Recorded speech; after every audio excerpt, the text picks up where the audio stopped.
Good evening. आज workshop calculations and science second year का जो हम लोग चैप्टर ऑलरेडी स्टार्ट कर चुके हैं। Chapter name elasticity, lesson number 5। उसमें हम लोग इलास्टिसिटी के बारे में पढ़ रहे थे। ठीक है, अब तक जो हम लोग क्या पढ़ चुके थे, इलास्टिसिटी क्या है, इलास्टिक मटेरियल क्या है, डिफरेंट इलास्टिक मटेरियल के बारे में पढ़े थे। प्लास्टिक डिफॉर्मेशन क्या है, लास्ट क्लास में उसको पढ़ा था। प्लास्टिक मटेरियल्स क्या है उसको पढ़ा था। ठीक है, और कल ही हमने आपको बताया था कि आज जो है आपको स्ट्रेस हम लोग स्टार्ट करेंगे। ठीक है, तो लेसन हमारा 5 ही है, काफी लंबा लेसन है। और जो आज का हमारा टॉपिक है वो है स्ट्रेस प्रतिबल। आज के क्लास में हम लोग स्ट्रेस को बहुत ही अच्छे से उसके कंसेप्ट को हम लोग समझेंगे। ठीक है, चलिए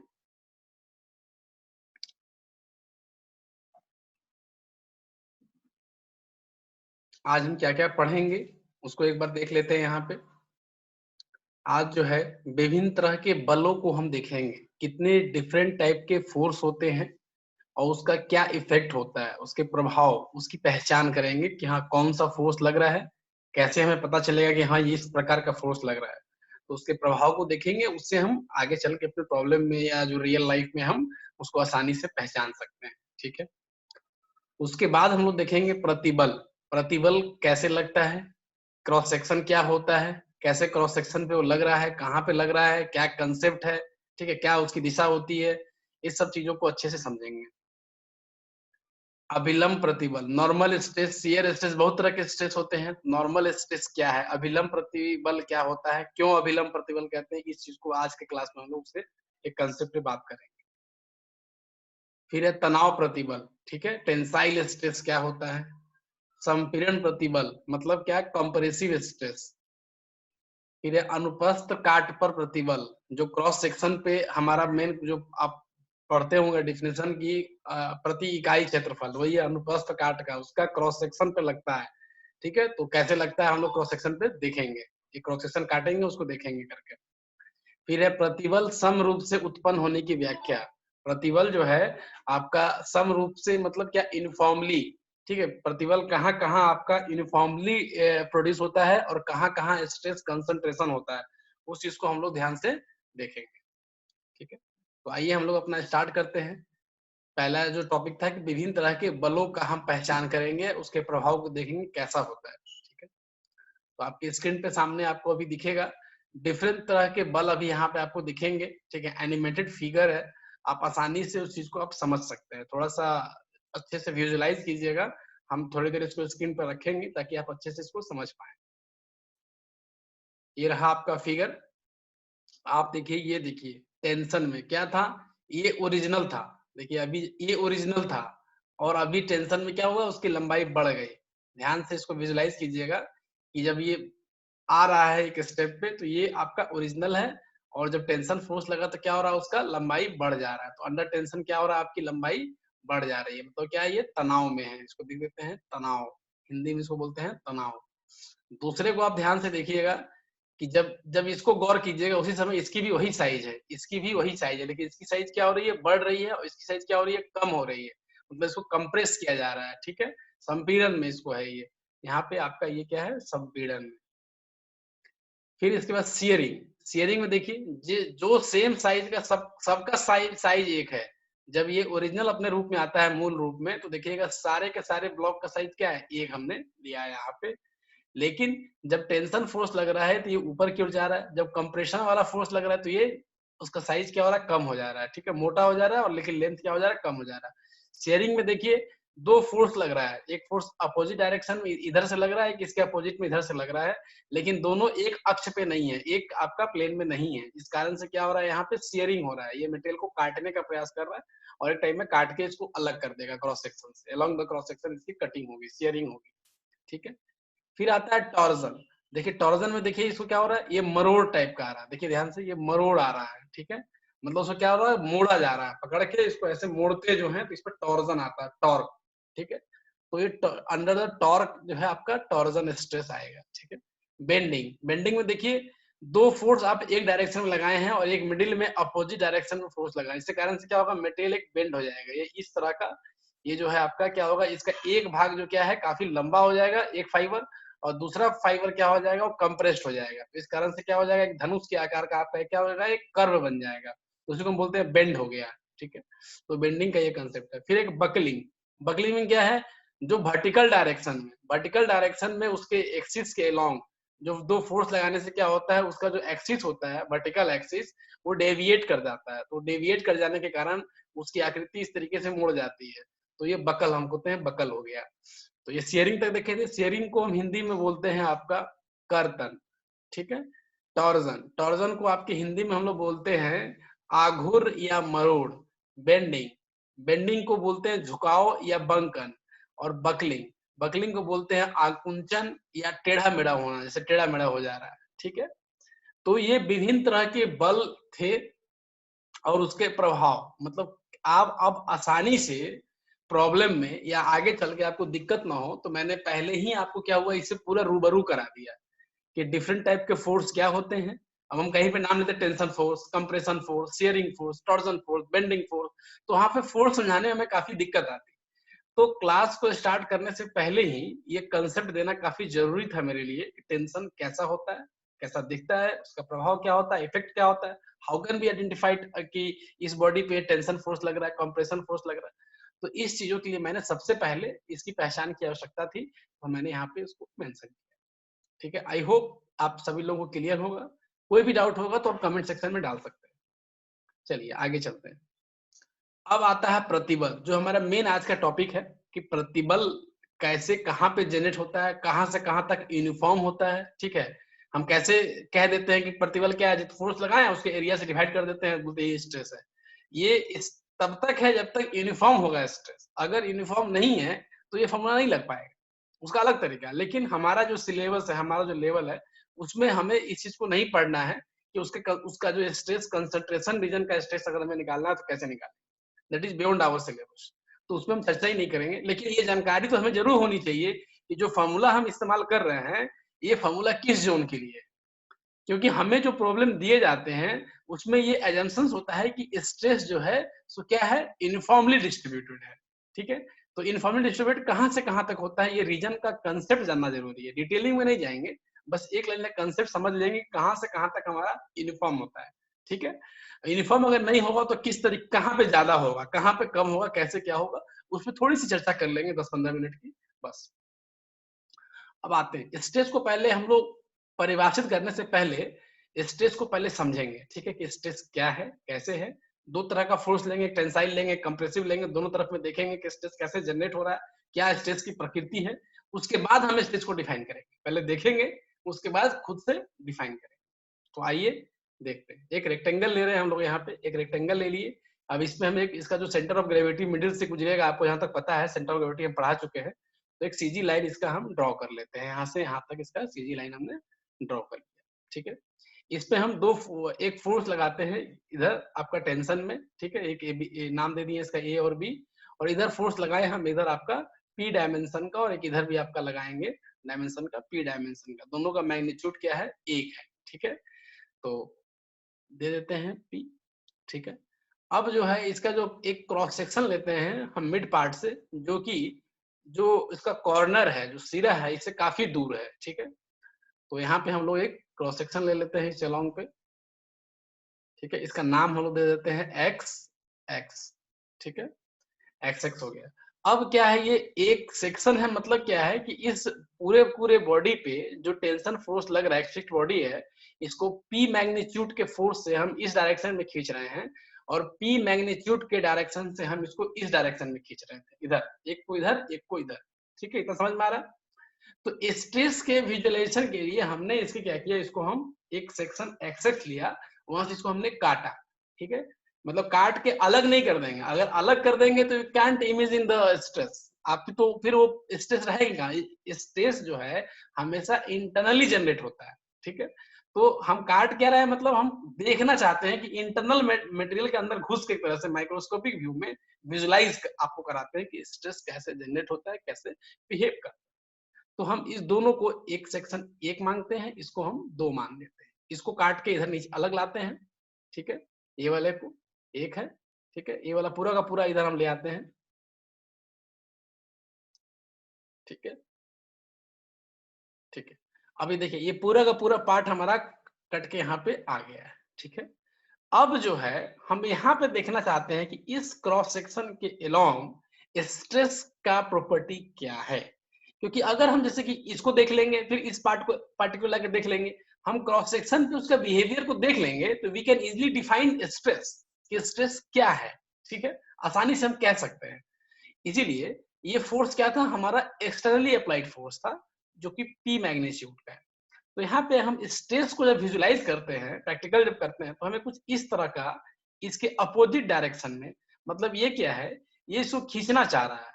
आज के क्लास के लास्ट में आपको हम मॉलिक्यूलर लेवल पे भी दिखाएंगे कि कैसे जब फोर्स लगता है, कंप्रेशन हो, टेंशन हो, तो कैसे मॉलिक्यूल्स बिहेव करते हैं अंदर में। उसका एक एनिमेटेड डायग्राम हम सबसे लास्ट में आपको आज दिखाएंगे क्लास एंड होने से पहले, ठीक है। तो क्या है कि ये जब इसको खींचता है तो यहाँ पे जो मॉलिक्यूल्स हैं, यहाँ पे जो मॉलिक्यूल्स हैं, यहाँ पे जो मॉलिक्यूल्स हैं, ये पूरे के पूरे क्या होते हैं, मॉलिक्यूलर बॉन्डिंग होती है, ठीक है। तो वो एक दूसरे को पकड़े रहते हैं, ठीक है। तो जब हम फोर्स लगाते हैं तो वो क्या करते हैं, विरोध उत्पन्न करते हैं, ठीक है।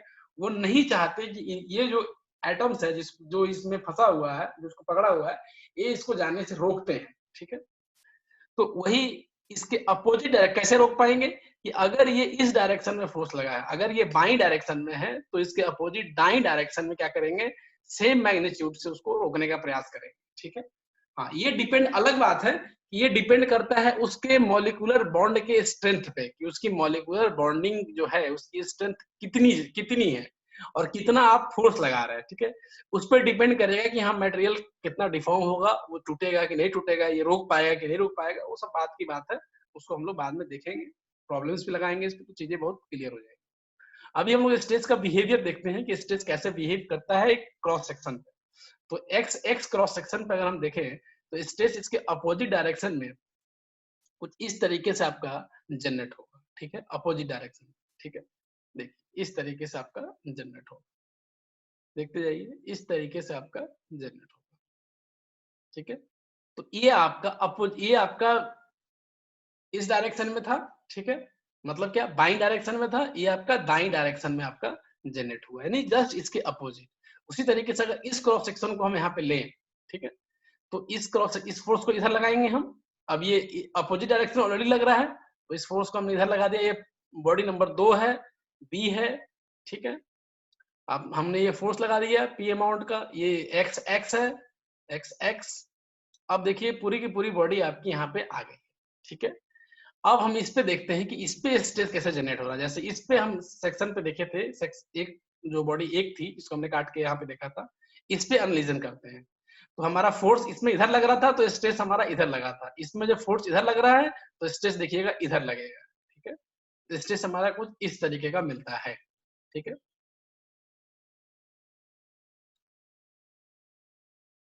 ये देखिए, ठीक है। तो ये आपका स्ट्रेस जनरेट होता है, ठीक है। अब ये देखिए कि ये क्रॉस सेक्शन था, ये क्रॉस सेक्शन था, ठीक है। ये जो स्ट्रेस जनरेट हो रहा है ये क्रॉस सेक्शन से कितना डिग्री का कोण बना रहा है, ठीक है। तो आप देखेंगे, ध्यान से अगर देखेंगे तो यहाँ पे ये 90 डिग्री का कोण बना रहा है, ठीक है। ये जो है यहाँ पे 90 डिग्री का कोण बना रहा है, मतलब क्या है, ये इसके परपेंडिकुलर है, मतलब जो जनरेटेड स्ट्रेस का जो डायरेक्शंस है वो क्या है, क्रॉस सेक्शन का, बॉडी के क्रॉस सेक्शन का परपेंडिकुलर है। परपेंडिकुलर मतलब कि अभिलंब है।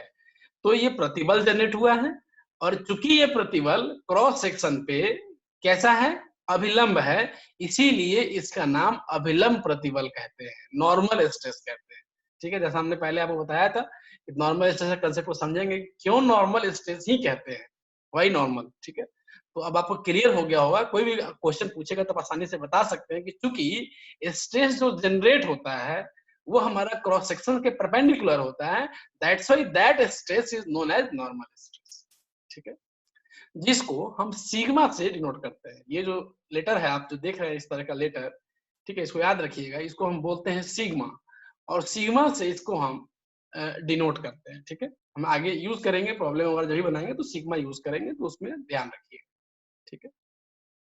जिसको अविलंब प्रतिबल हम कहते हैं, नॉर्मल स्ट्रेस, ठीक है। कोई दिक्कत नहीं इसमें।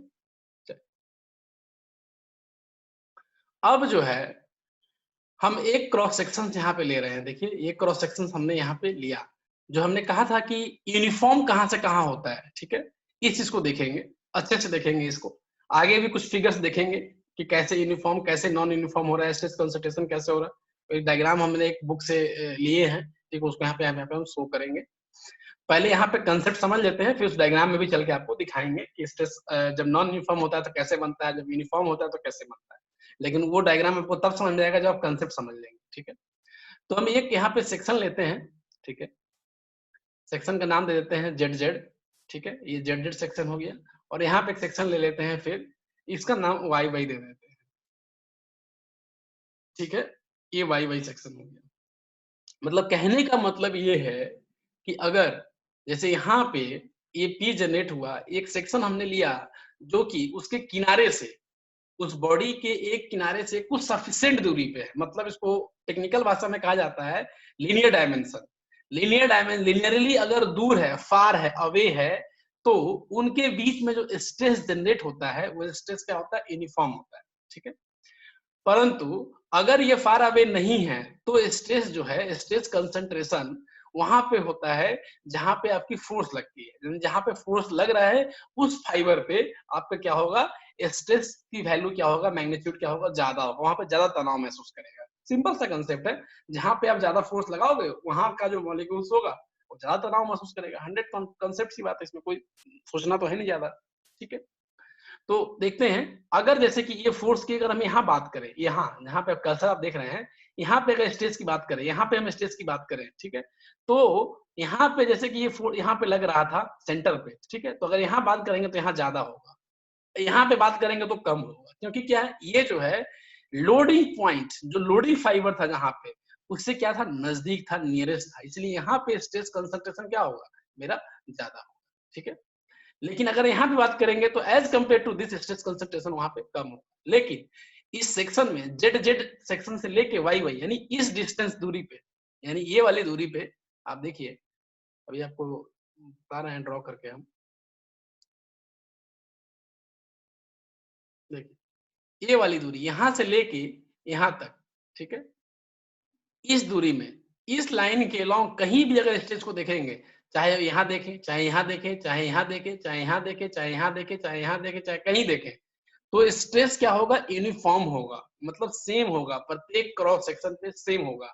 बट ये ए से जेड जेड की दूरी तक इस डिस्टेंस पे, मतलब ये वाले डिस्टेंस पे अगर हम देखेंगे, ये वाला जो डिस्टेंस है, ठीक है, इसको हम दूसरे कलर से ले लेते हैं, ठीक है? ये वाला डिस्टेंस पे अगर हम बात करेंगे, ठीक है, तो आपका ये वाला डिस्टेंस और आपका इस वाले किनारे से भी ये वाला डिस्टेंस, मतलब ये जो रेड कलर से आपको दिख रहा है, ये दो इतने दूरी में, मटेरियल के इतने दूर में स्ट्रेस क्या होगा, कंसंट्रेटेड होगा।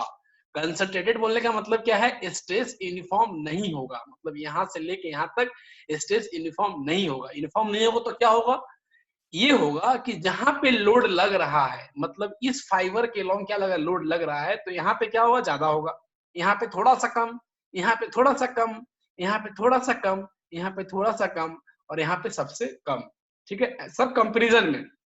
उसी तरीके से यहाँ पे थोड़ा सा कम, थोड़ा ज्यादा, यहाँ पे सबसे ज्यादा, उसके ऊपर जैसे जाएंगे फिर थोड़ा सा कम, फिर थोड़ा सा कम, फिर थोड़ा सा कम, और कॉर्नर पे जाके आपका सबसे कम, ठीक है? तो आई होप आप समझ रहे होंगे। ये लाइनिंग जो दिख रही है आपको रेड कलर से, इस जोन में आपका जहां पे बल लग रहा है, ठीक है, उसके नजदीक वाले फाइबर पे स्ट्रेस ज्यादा जनरेट होगा, और ज्यो ज्यो उस फाइबर से आप दूर जाएंगे, ठीक है, आपका स्ट्रेस की वैल्यू क्या होगी, कम होती जाएगी, ठीक है? बट ये सेक्शन, ये जो ब्लू कलर से आपको लाइन दिख रही है, इस वाले सेक्शन में जेड जेड से लेके वाई वाई के बीच में, इसमें हर जगह स्ट्रेस क्या होगा, यूनिफॉर्म होगा। तो जो हम फॉर्मूला लगाते हैं, ठीक है, stress is equal to F upon A या पी अपॉन ए, वो फॉर्मूला कहाँ एप्लीकेबल है बाबू, वो फॉर्मूला जेड जेड सेक्शन से वाई वाई के बीच में एप्लीकेबल है, ठीक है? मतलब इनडायरेक्टली अगर नहीं भी लिखा है तो आपके लेवल में, ठीक है, ये चीजें आप मान के चलिए, कि मान के चला जाता है कि जो स्ट्रेस जो है, बॉडी जो है वो फार अवे है। जो क्रॉस सेक्शन पे आपको स्ट्रेस निकालने के लिए बोला जा रहा है, क्रॉस सेक्शन आपको दिया नहीं जाता, आपको तो कितना स्ट्रेस जनरेट होगी, ठीक है? तो ये मान के चला जाता है कि वो क्रॉस सेक्शन बॉडी के किनारे से सफिशिएंट दूर है, ठीक है, यानी सफिशिएंट फार अवे है। कितना फार अवे है, वो लीनियर डायमेंशन जो है उससे फार अवे है, ताकि आपका स्ट्रेस की जो वैल्यू है वो यूनिफॉर्मली आपके वहां पे एग्जिस्ट करे। ठीक है, तो आई होप इस आपके लिए ये क्लियर होगा। ठीक है, तो इसको हम लिख भी देते हैं यहाँ से, जेड जेड से वाई वाई तक, यानी जेड जेड से वाई वाई तक, जो ये ग्रीन कलर से हमने यहाँ पे जो लाइन आपको दिखाई हुई है। ठीक है, ये जो है आपका ग्रीन कलर से है, देख लीजिए, सॉरी रेड कलर आ रहा है।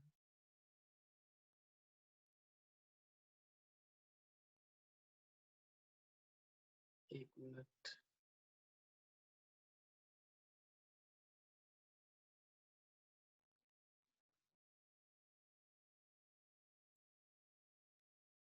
ठीक है, ये जो आप देख रहे हैं, ठीक है, ये जेड जेड से लाइन है। ठीक है, फिर आपका जो है ये जो लाइनिंग थी आपकी रेड वाली, और ये लाइनिंग आपकी रेड वाली। ठीक है, इस वाले सेक्शन में आपका, तो जेड जेड से वाई वाई तक क्या हो जाएगा, अगर हम यहाँ पे लिखें तो जेड जेड से वाई वाई तक आपका हो जाएगा, आपका प्रतिबल सम रूप से उत्पन्न होगा। मतलब क्या है, यूनिफॉर्मली आपका प्रतिबल जनरेट होगा इस सेक्शन में, जिसको इस लाइनिंग से हमने दिखाया है। अगर हम ए से जेड और बी से वाई, इसके बीच की अगर हम बात करें, ठीक है, यानी ए जेड और बी वाई के बीच में कैसा जनरेट होगा, तो ए जेड और बी वाई के जेड में ये रेड कलर वाला जो जो हमने दिखाया है, ये वाला और ये वाला इस लाइन से। ठीक है, तो इसमें आपका जो है, जो प्रतिबल है वो आपका जनरेट कुछ इस तरीके से होगा।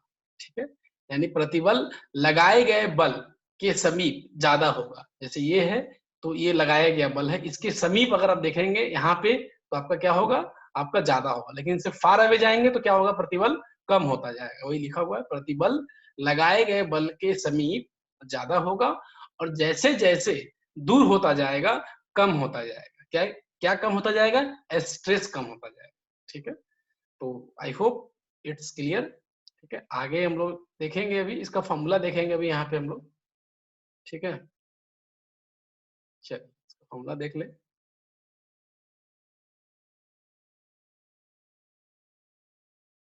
ये देखिए, sigma, sigma is equal to P upon A. ठीक है, पी अपॉन मतलब क्या है, ये पी जो आपने फोर्स लगाया था, ठीक है, और इसका जो मैग्नीट्यूड होता है, ठीक है, इसके मैग्नीट्यूड का आपका एक जो है, इसके सब का सम जो होता है, ये जो सम है मेन सम, ये इसके इक्वल होता है, पी के इक्वल होता है। ठीक है, उसी तरीके से इधर भी अगर हम सबका सम करें तो सम क्या होगा, इसके इक्वल होगा, पी के इक्वल होगा। ठीक है, ये सबका सम, ये भी कुछ वैल्यू, इसका भी कुछ वैल्यू होगा, सबको जोड़ेंगे तो ये पी के बराबर आ जाएगा, और इस फोर्स के इफेक्ट को क्या करेगा, वो कैंसिल करने का प्रयास करता है, प्रयत्न करता है। ठीक है, तो इसीलिए हम डायरेक्टली इसको लिखते हैं पी अपॉन ए। ए क्या है, इसका क्रॉस सेक्शनल एरिया। ठीक है, तो ये क्लियर होगा सबका। ठीक है, आगे चलते हैं, इसका यूनिट क्या होता है वो देख लेते हैं हम लोग। न्यूटन पर एमएम स्क्वायर। ठीक है, न्यूटन पर एमएम स्क्वायर आपका क्या होता है, मेगा पास्कल, एमपीए। जनरली हम अपने इंजीनियरिंग के ये में पूरे के पूरे कैलकुलेशंस में इसका ही यूज करेंगे, न्यूटन पर एमएम स्क्वायर। ठीक है, एमपीए का। ठीक है, लेकिन अगर कहीं कहीं प्रॉब्लम में आपका मीटर में दिया हुआ है, तो न्यूटन मीटर स्क्वायर भी आप लिख सकते हैं, तो पास्कल हो जाएगा। ठीक है, तो उस चीज को हमने यहाँ पे लिख दिया है। पी यहाँ पे क्या है, विरोध बल न्यूटन में। ठीक है, ये जो इसके जन्म में जस्ट विरोध में उत्पन्न होता है समान मात्रा में, वो पी है। ये क्या है, इसका वस्तु का क्षेत्रफल है वर्ग मिमी में। ठीक है, अब आगे चलते हैं हम लोग। अब अभी जो हमने देखा था उसमें क्या किया था हमने, टेंशन लगाया था हमने। ठीक है, अब उसी चीज को हम एक बार कंप्रेशन लगा के देखेंगे उसके क्रॉस सेक्शन पे कि कैसी प्रवृत्ति है। अगर सेम हमारी मिलती है, ठीक है, सेम मिलती है, हम समझाने के लिए हम ड्रॉ कर रहे हैं। ठीक है, तो उसमें हम देखेंगे कि आपका बिल्कुल जो वहां हो रहा था वही कंसेप्ट यहाँ भी हो रहा है। इसका मतलब उसके बाद हम स्ट्रेस को, उसके इन्फॉर्मेलिटी को देखेंगे, फिर लास्ट में उसको डिफाइन करेंगे। देखिए, जब बल की प्रकृति आपकी संपीड़न की होगी तो किस तरीके का होगा। फिर हम एक रेक्टेंगल लेते हैं यहाँ पे। ठीक है, अब वहां पे हमने जो सीजी ड्रॉ किया था उसी तरीके से हमने सीजी ड्रॉ किया। ठीक है, वहां पे हमने टेंसाइल फोर्स लगाया था, यहाँ पे हम कंप्रेसिव फोर्स लगाएंगे, पी अमाउंट का ही लगाएंगे, हमने कंप्रेसिव फोर्स लगाया। ठीक है, फिर हम इस सेक्शन को यहाँ पे भी काटेंगे, ये सेक्शन है एक्स एक्स। ठीक है, इस सेक्शन को हम काटेंगे दो भाग में, उसको फिर देखेंगे। ये आपका क्या आ गया भाग, ऊपर देखिए, ये पार्ट नंबर 1, देखिए ये हमारा फोर्स लग रहा था, ठीक है। इस पे हम अगर देखते हैं इस वाले क्रॉस सेक्शन पे, इसको काटा है यहाँ से, हम देखना चाहते हैं कि इस वाले क्रॉस सेक्शन पे स्ट्रेस कैसे जनरेट हो रहा है। अगर हमारा पिछला कंसेप्ट सही है, ठीक है, तो हमारा बल की दिशा ये है, तो हमारा स्ट्रेस क्या होगा, इसके विपरीत दिशा में होगा, ठीक है। तो हम देखते हैं कैसा जनरेट हो रहा है। पी अमाउंट का हमारा फोर्स था और हमारा स्ट्रेस जनरेट हो रहा है बिल्कुल इसके अपोजिट, ठीक है। इस तरीके से स्ट्रेस आपका यहाँ पे जनरेट होता है, ठीक है।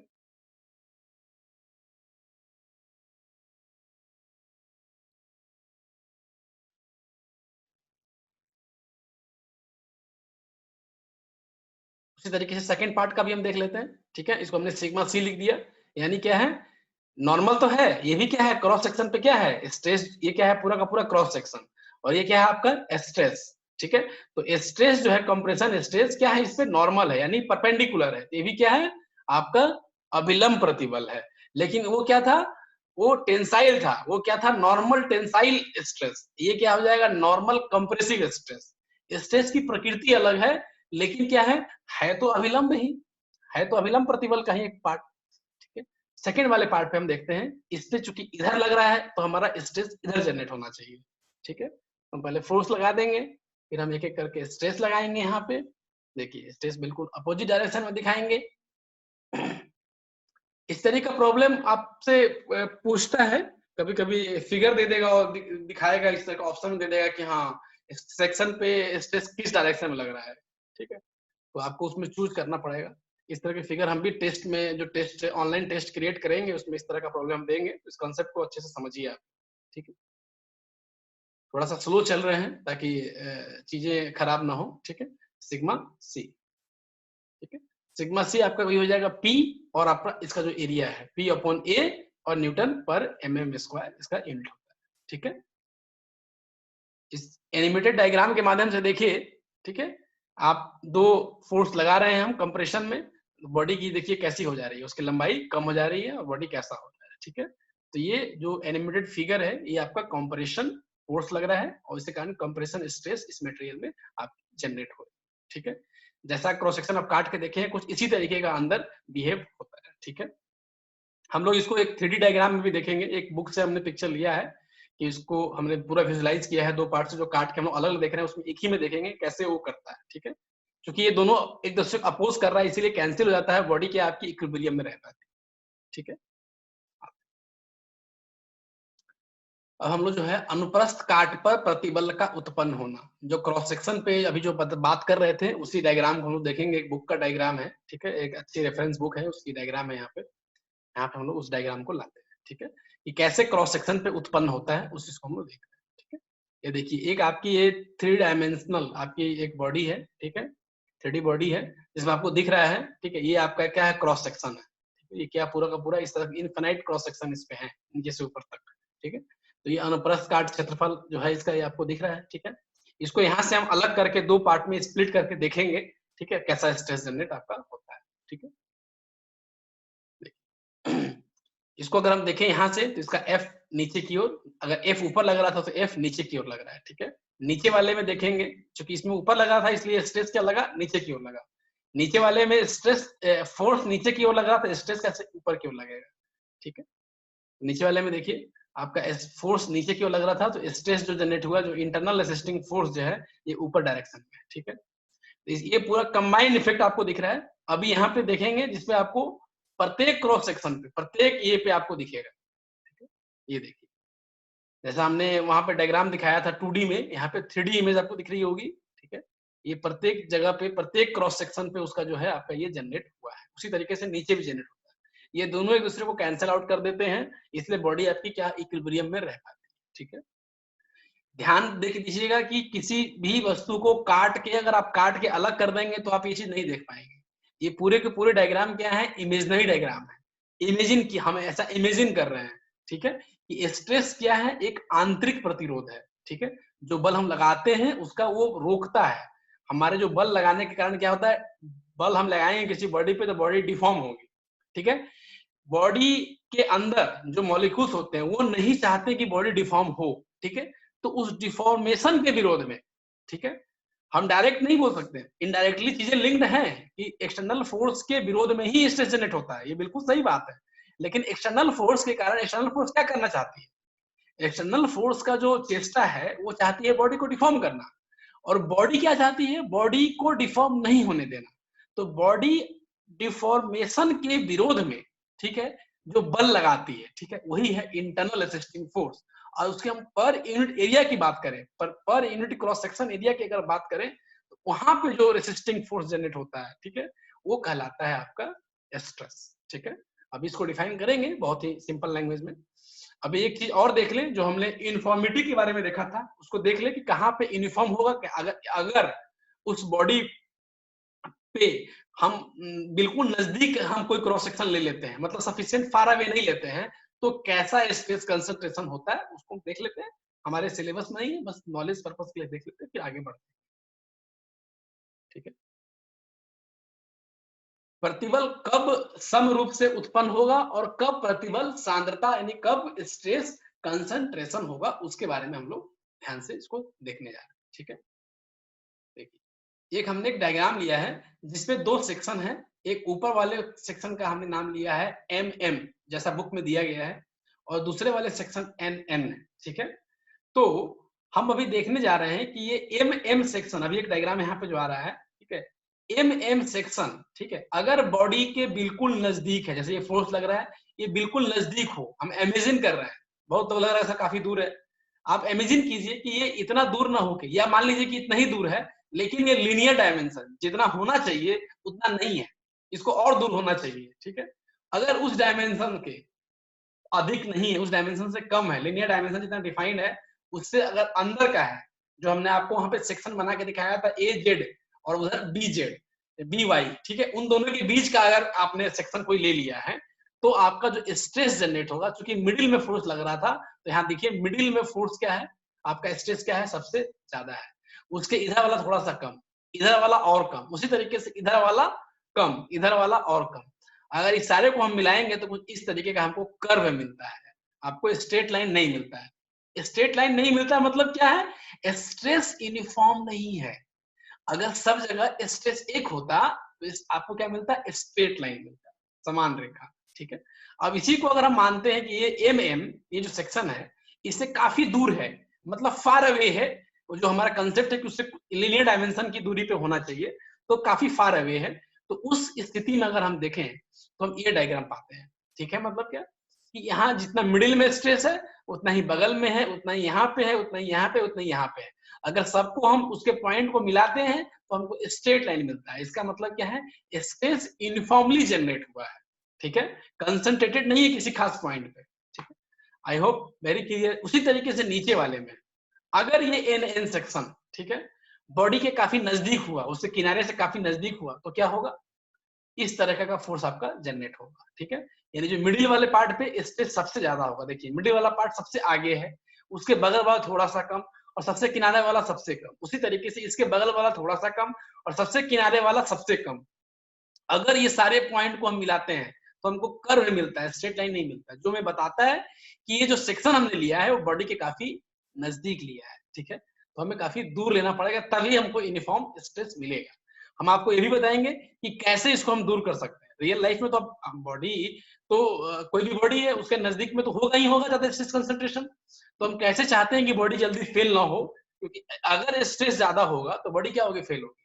जाहिर सी बात है, जैसे आप ज्यादा स्ट्रेस लेते हो तो आपकी लाइफ कम हो जाती है, आपका प्रेशर बढ़ जाता है, ब्लड प्रेशर। उसी तरीके से बॉडी में भी है, अगर ज्यादा स्ट्रेस जनरेट होगा तो बॉडी जल्दी फेल होगी, उसका सर्विस लाइफ क्या होगा? कम हो जाएगा। सेम है, तो कोई डिफरेंस नहीं है। तो अगर ये एन एन सेक्शन इससे काफी दूर है, यानी फार अवे है, यानी ए वाले किनारे से फार अवे है, तो हमारा स्ट्रेस कुछ इस तरीके का जनरेट होगा, एवरेज जनरेट होगा। हर जगह से अगर मिलाएंगे तो स्ट्रेट लाइन आएगा, तो एवरेज जनरेट होगा। तो ये कंसेप्ट आप लोग अच्छे से समझ गए होंगे। ठीक है, तो आगे चलते हैं। प्रतिबल अभी हमने बताया कि प्रतिबल सम रूप से उत्पन्न हो। हमने आपको बीमारी तो बता दी, इसका उपचार क्या है कि हर बॉडी में कोई भी हम बॉडी लें तो उससे कुछ दूरी तो क्या होगा? कुछ दूरी तक तो स्ट्रेस कंसंट्रेटेड होगा। तो अगर मान लीजिए कोई भी बेरिंग है या कोई भी हमारा चीज है, उसमें अगर उसके किनारे ही खराब हो गए, स्ट्रेस के कारण फेल हो गए, तो पूरी बॉडी हम कैसे इस्तेमाल कर सकते हैं? नहीं कर सकते ना। तो कोई मतलब नहीं है ना। अगर कुछ दूरी पे स्ट्रेस जनरेट नहीं भी हो रहा है और किनारे पे बॉडी ब्रेक कर जाए, किनारे पे खराब हो जाए, तो हमें तो पार्ट्स बदलने ही पड़ेंगे, इंटरचेंज करने पड़ेंगे। तो इसके लिए हम क्या करें, तो आप देखते होंगे वाशर यूज करते हैं, ठीक है, बियरिंग्स वगैरह जो लगाते हैं, कपलिंग वगैरह जो इसमें क्यों लगाते हैं, कपलिंग करते हैं, बियरिंग वहां पे इस्तेमाल करते हैं, क्यों? इसीलिए करते हैं कि हमारा जो पार्ट्स है वो जल्दी खराब ना हो। बियरिंग खराब हो, बियरिंग को एक्सचेंज कर देंगे, ठीक है, वाशर खराब हो, वाशर को एक्सचेंज कर देंगे, तो पार्ट्स खराब ना हो, ठीक है। उससे क्या फायदा होता है अभी हम लोग देखते हैं, यहाँ पे कंसेप्ट को समझते हैं। जैसे एक बॉडी है, ठीक है, तो ये बॉडी में अगर यहाँ पे फोर्स लगता तो स्ट्रेस आपका यहाँ से यहाँ तक जनरेट होता, ठीक है, यहाँ से यहाँ तक आपका क्या होता है, एक लेंथ तक आपका स्ट्रेस कंसंट्रेटेड होता है, यूनिफॉर्म नहीं होता, ठीक है। तो हम क्या करते हैं, यहाँ पे देखिए, ये बॉडी ए है, ये बी है, ठीक है। हम क्या करेंगे, यहाँ पे एक वाशर लगा दिए, ठीक है, या बियरिंग वगैरह जो लगाते हैं, ठीक है, एक वाशर हमने लगा दिया। इससे क्या होगा, इसकी लेंथ बढ़ गई बॉडी की, ठीक है, उधर भी लगा दिया हमने। अब दोनों किनारे पे क्या हो गया, हमारा वाशर यहाँ पे लगा हुआ है, ठीक है, या बियरिंग हमने इस्तेमाल किया। अब इससे क्या है, फोर्स कहाँ लगेगा, अब यहाँ लगेगा फोर्स नहीं, अब फोर्स मेरे लाल यहाँ लगेगा, इस वाले पॉइंट पे लगेगा, और इस पॉइंट से लगेगा तो स्ट्रेस कंसंट्रेशन कहां से कहां तक होगा, बस ये वाले सेक्शन में होगा, ठीक है। तो आपका वाशर खराब होगा और ये एबी बॉडी पूरी पूरी बच जाएगी, ये मेन कंसेप्ट है। इसको देखते हैं, ठीक है, ये सीधी लाइन हो गई इसकी, ये ए डैश ले लेते हैं, बी डैश है, ठीक है। अब यहाँ पे जो मान लीजिए फोर्स लगा और इधर से अपना कंप्रेशन फोर्स लगा, इसके कारण जो है आपका जो ये रीजन में है, इस रीजन में क्या हो रहा है, इसमें कहीं भी लेंगे हम, मतलब ए डैश और ए के बीच में कोई भी हम अगर सेक्शन लेते हैं, इसका मतलब क्या है, यहाँ पे हाईली स्ट्रेस कंसंट्रेटेड जोन है। मतलब क्या है, ए डैश ए के बीच में स्ट्रेस यूनिफॉर्म नहीं है। अगर प्रत्येक पॉइंट पे हम स्ट्रेस को देखेंगे और सारे स्ट्रेस का जो मैग्नीट्यूड है उसको अगर हम पॉइंट सारे पॉइंट को मिलाएंगे तो हमें कर्व मिलेगा, स्ट्रेट लाइन नहीं मिलेगा, ठीक है। इसका मतलब क्या है, ये ए डैश से ए डैश ये वाला पार्ट जल्दी खराब होगा, ठीक है, इसको आपको एक्सचेंज जल्दी करना पड़ेगा as compare to A B. ये वाला सेक्शन आपका बच जाएगा, जिसको आपका मकसद था बचाना, ठीक है। और ये बी बी डैश भी खराब होगा, दोनों को चेंज कर देंगे, इसकी कॉस्टिंग कम है और इसकी कॉस्टिंग ज्यादा है, तो इसको लाइफ बढ़ाने के लिए हम लोग यूज करते हैं इस कंसेप्ट, ठीक है, वही है। अब इस सेक्शन पे अगर हम देखें, ठीक है, अगर ये पहले यहाँ पे फोर्स लगता, तो अगर यहाँ पे हम स्ट्रेस लेते हैं तो पहले क्या होती, गड़बड़ होता, यहाँ पे स्ट्रेट लाइन हमें नहीं मिलता, मतलब स्ट्रेस का यूनिफॉर्म नहीं होता। लेकिन अब अगर हम देखते हैं तो हमें कुछ इस तरीके का स्ट्रेस मिलता है, देखिए ये एक्स एक्स सेक्शन हमने ले लिया, हमें कुछ स्ट्रेस इस तरीके का मिला, क्योंकि फोर्स इधर था तो स्ट्रेस इसके अपोजिट में ही लगेगा, ठीक है। और हमने जब इसको मिलाया तो हमें स्ट्रेट लाइन मिला, मतलब हमें ये पता चल रहा है कि अब हमारा स्ट्रेस यूनिफॉर्म हो गया, ठीक है। तो इस उपचार से, इस ट्रीटमेंट से हमारा स्ट्रेस को हमने क्या कर लिया, यूनिफॉर्म बना लिया, ठीक है। तो आई होप आपको बहुत अच्छे से समझ में आया होगा चीजें। आप सोचिए अगर ये नहीं होता तो यहाँ पे यूनिफॉर्म नहीं हो पाता, किसी भी ये से नहीं हो पाता, ठीक है। चलिए फिर आगे बढ़ते हैं, ठीक है। प्रतिबल सम रूप से उत्पन्न हो रहा है, ठीक है। अब हम लोग जो सारा चीज पढ़ लिए हैं, तो अब स्ट्रेस के बारे में कोई डाउट होना नहीं चाहिए, ठीक है। जितने अच्छे से हमने डायग्राम्स देखे हैं, जितने हमने डिफरेंट डिफरेंट सेक्शंस लिए, हर सेक्शन पे स्ट्रेस को हम लोग जनरेट किए, तो अब हम इस लेवल में आ गए हैं कि we can define the stress. अब हम स्ट्रेस को परिभाषित करेंगे, पहले हमने परिभाषा नहीं लिया, स्ट्रेस के बेस पे सारा चीज है, ठीक है, उसी कारण आगे स्ट्रेन आ रहा, सब कुछ आ रहा है, ठीक है। तो इसको समझना बहुत जरूरी है, इसलिए हमने इसमें टाइम लिया। अब प्रतिबल को हम लोग परिभाषित करते हैं। प्रतिबल क्या है, ये देखिए, जब हम किसी स्थिर वस्तु पे, ठीक है, बाहरी बल लगाते हैं, एक्सटर्नल फोर्स लगाते हैं, तो बल उस वस्तु की आकृति में परिवर्तन करने की चेष्टा करता है, ठीक है, नहीं उसको क्या करता है, डिफॉर्म करने का प्रयास करता है। उस वस्तु के आंतरिक अणु जो होते हैं, जो इंटरनल एटम्स होते हैं, वो इस परिवर्तन का विरोध करते हैं। अभी तो आप देख ही चुके हैं, अभी आपको एक डायग्राम दिखाएंगे क्लास खत्म होने से पहले, कैसे विरोध करते हैं, कैसे एटम्स का क्या हाल होता है, एक आपको एक विजुअलाइज कराएंगे। फिर क्या है, विरूपण के विरोध के फलस्वरूप, ठीक है, विरूपण के विरोध के फलस्वरूप, यानी डिफॉर्मेशन जो होना चाह रहा था, जो बल डिफॉर्म करने की चेष्टा कर रहा था, उस डिफॉर्मेशन के विरोध के कारण, ठीक है, इकाई क्षेत्रफल में, मतलब पर यूनिट एरिया में, जनित, जनित मतलब क्या, उत्पन्न, आंतरिक विरोध बल, एक विरोध बल उत्पन्न हो रहा है जो बाह्य बल के कारण, जो बाह्य बल का जो एक्सटर्नल फोर्स लगा था उसके कारण वस्तु की आकृति में होने वाले परिवर्तन का विरोध करता है। क्या कहलाता है? प्रतिबल कहलाता है। कितना आसान सा डिफिनेशन हमने निकाला यहाँ से। मतलब क्या है? स्ट्रेस को एक लाइन में डिफाइन करें तो स्ट्रेस क्या है? किसी भी बॉडी पे एक एक्सटर्नल फोर्स लगता है, वो एक्सटर्नल फोर्स उस बॉडी को डिफॉर्म करने का प्रयास करता है। मेटल के जो आंतरिक अणु होते हैं वो इस डिफॉर्मेशन को रोकते हैं। उस रोकने के लिए एक आंतरिक बल उसका जो विरोध करता है, उस डिफॉर्मेशन का जो आंतरिक बल जनरेट होता है उस डिफॉर्मेशन को रोकने के लिए, वही आंतरिक बल क्या कहलाता है? स्ट्रेस कहलाता है। ठीक है, पर यूनिट एरिया में क्या कहलाता है? स्ट्रेस कहलाता है। ठीक है, डिफिनेशन आपके सामने है। ठीक है, जिसका फॉर्मूला आप पढ़ चुके हैं, पहले देख चुके हैं, फिर से यहाँ पे हमने लिखा है उसको, sigma is equal to P upon A, where P is equal to internal resisting force. हम नहीं बोल रहे हैं एक्सटर्नली अप्लाइड फोर्स, ध्यान दीजिएगा, internal resisting force which is equal to externally applied force. Internal resisting force है, आंतरिक जनित बल है, विरोध बल, आंतरिक जनित प्रतिरोध है, इंटरनल रेसिस्टिंग फोर्स, रेसिस्ट करने वाला।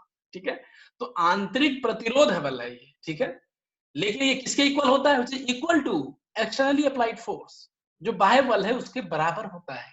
तो फर्क नहीं पड़ता, आप बाह्य बल का सीधे लगा दो, कंसेप्ट लेकिन वो नहीं है। ठीक है, और एरिया क्या है? जिस बॉडी पे लगा रहे हो उसका क्रॉस सेक्शनल एरिया। ठीक है, न्यूटन पर मीटर स्क्वायर जहां भी आप लेंगे, अगर आपका एरिया मीटर में दिया हुआ है तो आपका आंसर न्यूटन पर मीटर स्क्वायर में आएगा, जो कि पास्कल में है। अगर पास्कल ने पूछा तो मीटर में कन्वर्ट करना पड़ेगा, एमएम को मीटर में कन्वर्ट कीजिए, फिर पास्कल में आपका आंसर आएगा। मेगा पास्कल ने पूछा है तो एमएम में आपको यूज करना पड़ेगा। ठीक है, तो आंसर इसे पास्कल में आएगा, और इसमें न्यूटन एमएम स्क्वायर में आपका आंसर क्या आएगा? मेगा पास्कल में, एमपीए में। जनरली हम लोग इसको प्रीफर करते हैं, एमपीए को। ठीक है, इसको यूज करेंगे। ठीक है, चलिए, आंतरिक अणु कैसे व्यवहार करते हैं? मैंने कहा था क्लास फिनिश होने से पहले आपको एक विजुअलाइजेशन कराऊंगा। ठीक है, अब आपके सामने है, हम अपना प्रॉमिस पूरा करने जा रहे हैं। आपको दिखाएंगे कि एक कंप्रेशन फोर्स के दौरान कैसे अणु बिहेव कर रहे हैं। आप इसको विजुअलाइज कीजिए। देख देख रहे हैं, जैसे जैसे आप इसको टाइट करते जा रहे हैं, अणु का क्या हाल हो रहा है, कैसे अणु इधर उधर भाग रहे हैं। ठीक है, ये देख। ठीक है, इन सब के बारे में डिटेल से पढ़ेंगे हम लोग, हीट ट्रीटमेंट में बहुत अच्छे से डिटेल में जाके पढ़ेंगे। ठीक है, अभी इतना विजुलाइज कर लिए, आज के लिए काफी है। ठीक है, तो थैंक यू। अगर कोई समस्या हो तो आप कमेंट में जरूर करें। ठीक है, वीडियो को, चूंकि पूरा का पूरा वीडियो जो है हिंदी में हम पढ़ा रहे हैं, निमी द्वारा जो बुक्स है वो अंग्रेजी में है, बहुत छात्रों को दिक्कत होती है, तो आपसे अनुरोध है कि ज्यादा से ज्यादा बच्चे जो हिंदी भाषी क्षेत्र के हैं, जो भी आपके जान पहचान के हैं, आप पढ़ भी चुके हैं पहले भी, अभी कॉम्पिटिशन वगैरह की तैयारी कर रहे हैं, तो उसमें भी अक्सर कल क्वेश्चन पूछे जाते हैं। ठीक है, तो उनसे शेयर कीजिए। ठीक है, और कोई भी दिक्कत हो तो आप कमेंट कीजिए, लाइक कीजिए, अगर कोई सजेशन हो सजेशन भी दीजिए, ताकि हम और इम्प्रूव कर सकें। ज्यादा से ज्यादा लोग बात करेंगे तो क्या होता है, हौसला बढ़ता है कि हाँ बहुत लोगों को चीजें पसंद आ रही हैं, अच्छा लग रहा है, हमारा प्रयास अच्छा है। तो लाइक्स कीजिएगा तो आदमी का मनोबल बढ़ता है। ठीक है, तो उससे हम लोग और अच्छा हम प्रयास करने का कोशिश करेंगे। ठीक है, तो इसको लाइक कीजिए और ज्यादा से ज्यादा शेयर कीजिए। ठीक है, तो आज के लिए काफी है, थैंक यू सभी लोगों को। और कल का जो हमारा चैप्टर होगा वो आपको नाम बता दें, कल जो आपकी क्लास होंगी, ठीक है, यहाँ से आगे होंगी। प्रतिबल को आप समझ चुके हैं, प्रतिबल को आज हम लोग परिभाषित कर चुके हैं। अब जो है प्रतिबल का प्रकार क्या होता है, टाइप्स, ये हमारा नेक्स्ट टॉपिक होगा। ठीक है, तो लेसन हमारा 5 चल रहा है, अभी लंबा चलेगा क्योंकि लंबा टॉपिक है, इतने आवर्स का क्लास है, सिलेबस के अनुसार हमको चलना है बिल्कुल, कोई भी चीज हम स्किप नहीं करेंगे। ठीक है, जैसा क्लास में चलते थे वैसे यहाँ भी चलेंगे। ठीक है, तो प्रतिबल के प्रकार, टाइप्स ऑफ स्ट्रेस, ठीक है, ये नेक्स्ट टॉपिक है, इसको हम लोग कल देखेंगे। आप थोड़ा सा इसके बारे में डिटेल में पढ़ लीजिएगा। ठीक है, और कोई भी दिक्कत हो, ठीक है, तो आप कमेंट कीजिए, ज्यादा से ज्यादा इसको शेयर कीजिए। ठीक है, और जरूर कोई सजेशन भी हो तो जरूर लिखिए। ठीक है, धन्यवाद, थैंक यू।